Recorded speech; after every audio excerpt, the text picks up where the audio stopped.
সাইয়েদনা মুসা আলাইহিস সালাম জিজ্ঞেস করলেন, ইয়া রাব্বি, আল্লাহ আপনার কি ঘুমে ধরে না? আল্লাহ বললেন, কোনো কথা বলা যাবে না, দুইটা গ্লাসের ভেতরে পানি নাও, পানি ভর্তি গ্লাস নিয়ে তুর পাহাড়ের উপরে দাঁড়াও। সাইয়েদনা মুসা আলাইহিস সালাম দাঁড়ালেন, আল্লাহরে আবার জিজ্ঞেস করলেন, আল্লাহ আমি জিজ্ঞেস করলাম কি আর আপনি করতে বললেন কি? আল্লাহ বললেন, কথা বলো না, যা বলেছি তাই করো। তো মুসা আলাইহিস সালাম কিছু বলতে পারে না, পানি নিয়ে দাঁড়িয়ে রইলেন।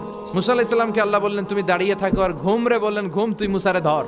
ঘুম যে এবার সাইয়েদনা মুসা আলাইহিস সালামকে ধরেছে, উনি ঘুমের ধাক্কায় আর থাকতে পারে না, একবার ডানে যায় আরেকবার বায়ে যায়। ঘুমের ধাক্কায় হঠাৎ করে কাত হয়ে পড়ে যায়, আর গ্লাসগুলো মাটিতে পড়ে খান খান হয়ে ভেঙে যায়। আল্লাহ ডেকে বললেন, মুসা বেশি কিছু হেফাজতের তো দায়িত্ব দেই নাই, শুধু দুইটা গ্লাস হেফাজতের দায়িত্ব দিয়েছি। ঘুমের কারণে এগুলোর হেফাজত করতে পারো নাই, ভেঙে খান খান হয়ে গিয়েছে।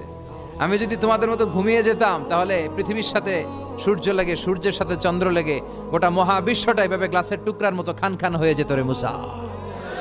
এজন্য লা তাখুযুহু সিনাতু ওয়ালা নাওম, আমার ঘুমেও ধরে না, ঘুমের আগে যে তন্দ্রা আসে ওইটাও ধরে।